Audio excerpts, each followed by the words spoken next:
വേനൽക്കാലമാണ്. വെയിൽ വളരെ കൂടുതലുള്ള സമയമാണ്. അപ്പോൾ ഇത് കാരണം തന്നെ വെയിലിൻ്റെ അലർജി അല്ലെങ്കിൽ ഫോട്ടോ ഡെർമറ്റൈറ്റിസ് കൂടാതെ കരിവാളിപ്പ് സൺടാനൊക്കെ കൂടുതലായിട്ട് കാണുന്നുണ്ട്.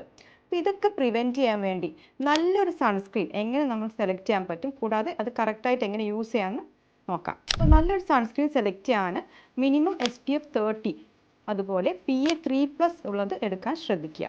ഇങ്ങനെയാകുമ്പോൾ അതിനാവശ്യത്തിന് UVB ആൻഡ് UVA പ്രൊട്ടക്ഷൻ ഉണ്ടായിരിക്കും. കൂടാതെ നമ്മുടെ സ്കിൻ ടൈപ്പിനനുസരിച്ച് വേണം നമ്മൾ സൺസ്ക്രീൻ സെലക്ട് ചെയ്യാൻ. ഓയിലി സ്കിൻ ആണെങ്കിൽ ജെൽ ബേസ്ഡ് മാറ്റ് സൺസ്ക്രീനും, ഡ്രൈ സ്കിൻ ആണെങ്കിൽ ക്രീം ബേസ്ഡ് സൺസ്ക്രീനും സെലക്ട് ചെയ്യാൻ ശ്രദ്ധിക്കുക.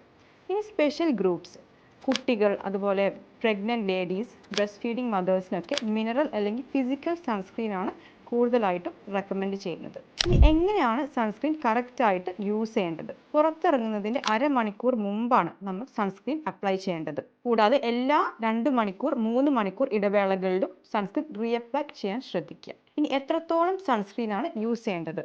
ഇതിൽ നമുക്ക് 2 ഫിംഗർ റൂൾ യൂസ് ചെയ്യാം. അതായത് നമ്മുടെ middle finger and index finger cover ചെയ്യുന്നത്ര സൺസ്ക്രീൻ എടുത്താൽ അത് നമ്മുടെ ഫേസ് ആൻഡ് നെക്കിന് അഡിക്വേറ്റ് ആയിട്ട് യൂസ് ചെയ്യാം. ഇത് കൂടാതെ തന്നെ തൊപ്പി, സ്കാർഫ്സ്, അംബ്രേല എന്നുള്ളതൊക്കെ നമുക്ക് കൂടുതൽ സൺ പ്രൊട്ടക്ഷന് സഹായിക്കും. Thank you.